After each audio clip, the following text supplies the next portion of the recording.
Adila,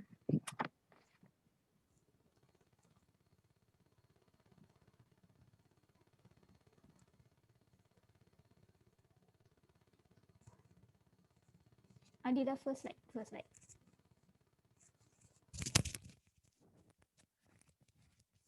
Okay, a very good evening to everyone. A special thank you to our guests today for joining our presentation on our education on management accounting 3. Before we begin our presentation, I would like to introduce our guests today. Firstly, Miss Nurhanis Farhana, Miss Liza Nurhanani, Miss Nabila, Miss Yes. Siti Nur Azlina, Miss Danisha, Hi. Miss Priyanka, Miss Siti Nur Haja, Hi. and Miss Sakina. So I'll begin our presentation. So our presentation is on awareness on environmental issues. We are from group 3. Next.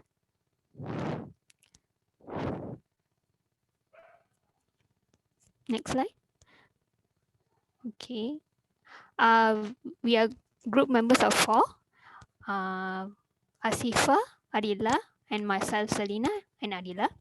So I'll begin on environmental. What is environmental? So the basics on environmental is about basically is living things that surround us. Biotic we call it, and a non-living thing is abiotic things. So we are consist of 3 kinds of environmental, which is natural, industrial, and social environment involvement.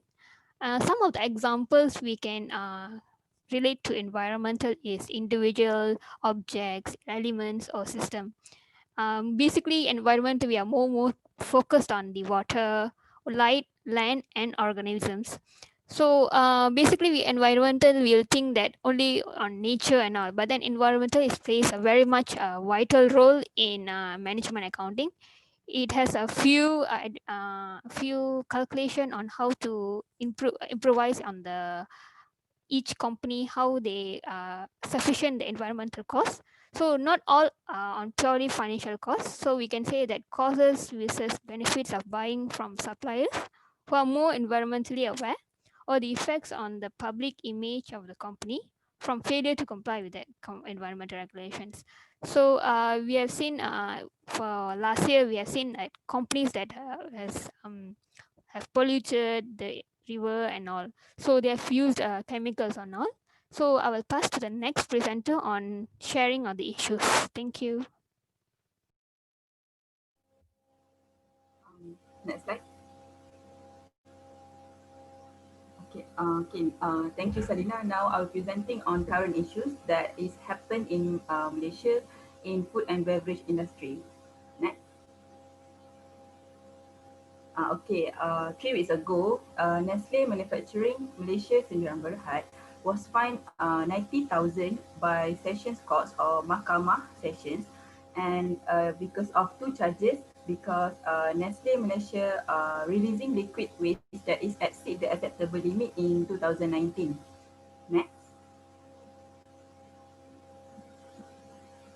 So for the first charge, it falls under the Regulation 11(1)B of the Environmental Quality Industrial Effluents Regulations 2009, which the liquid waste that is contained biochemical oxygen.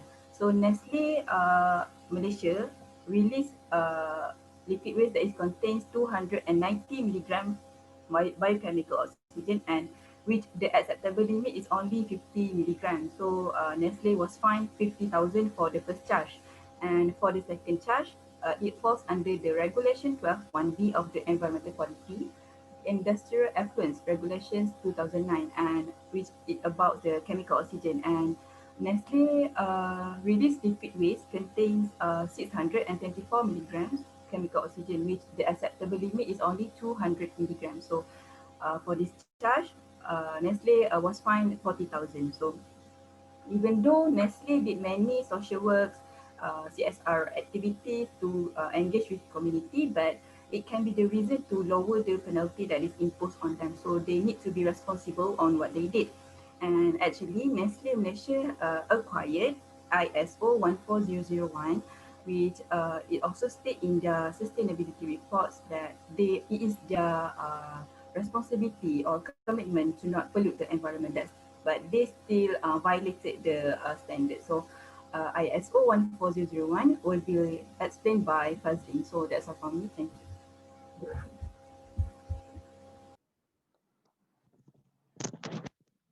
Okay, thank you, Asifa. Next slide, please. Okay, as Asifa has mentioned earlier, from the case of Nestle ISO, there is a standard of ISO 14001. So now let's see what is ISO 14001 and what is the importance of this standard. Next.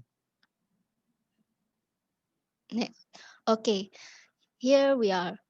What is ISO 14001? ISO 14001 is actually an international standard that specifies requirements for effective environmental management system. It works as a guidelines for the organizations in managing waste and also control the environmental issue. So who should use this standard? It depends as any business or organization that wishes to improve or maintain their environmental performance. So next slide. Okay, why this ISO 14001 is important? Firstly, it can be the reason for the company in cost saving. So particularly it will save in the resources, waste and energy. And ISO 14001 also can identify the risks and opportunities that faced by the company. So the company will take the action after they have identified the environmental issue.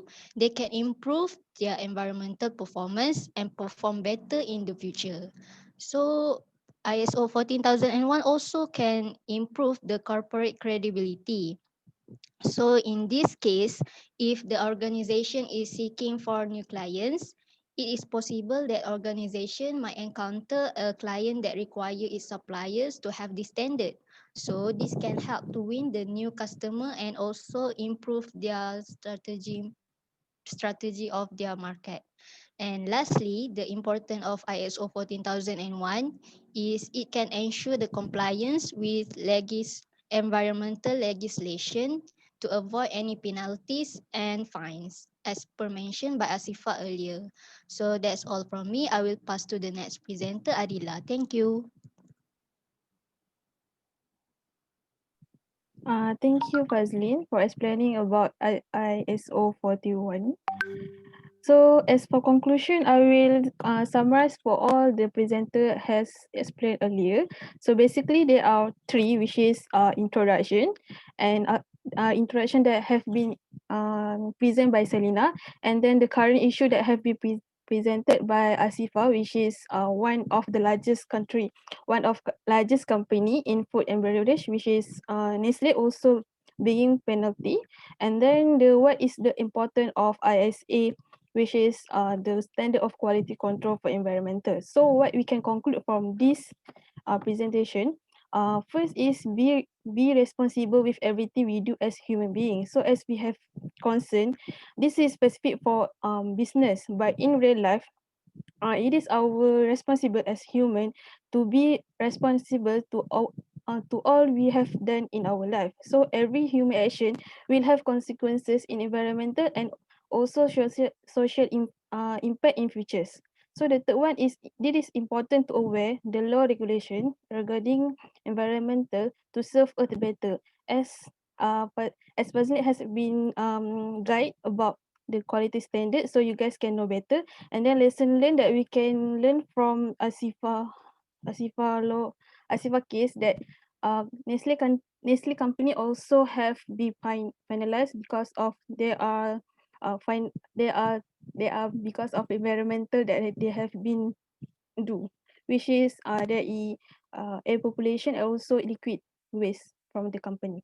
So that's the lesson learned that we can learn from this case in our Malaysia. So this is the conclusion that have we conclude.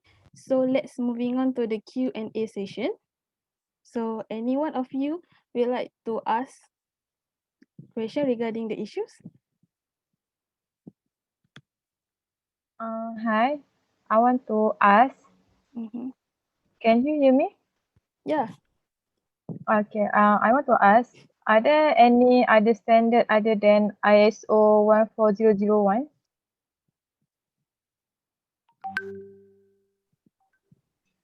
So actually, there is another standard for ISO 14001, but it is on a variety.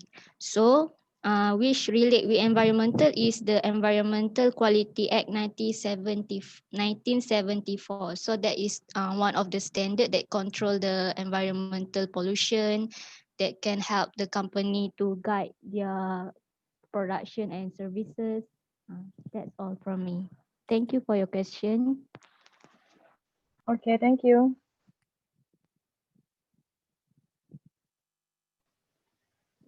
Hi. Hi. Uh, I want to ask why companies should apply the standard. Okay, thank you, Liza.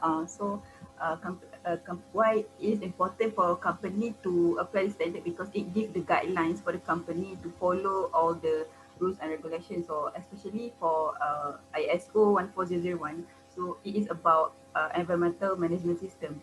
So it will help company to improve their environment performance through efficient use of the resources, reduction of waste, and it also to increase the relationship with the or increase the trust of stakeholders. So by means stakeholder is a customer, investor or supplier. So that's why it is important to apply the standard.